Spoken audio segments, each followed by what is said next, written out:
আবুল হোটেলের এলাকায়ও কিন্তু ভূমিকম্প হয়েছে, কোনো 5 থেকে 6 জন আহত হয়েছে। আচ্ছা, আমাকে এক ভাই কমেন্টস করেছেন, আবুল হোটেলের এলাকা থেকে গার্মেন্টসের কর্মী নামতে গিয়ে 5 জন থেকে 6 জন আহত হয়েছে। আপনারা শুনতে পেয়েছেন দর্শক, আজকে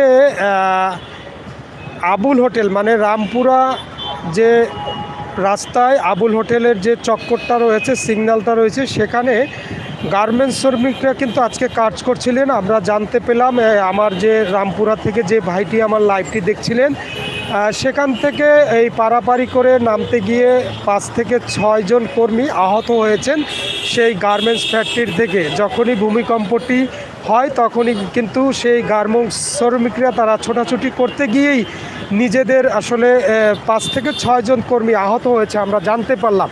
থ্যাংক ইউ সো মাচ, অসংখ্য ধন্যবাদ।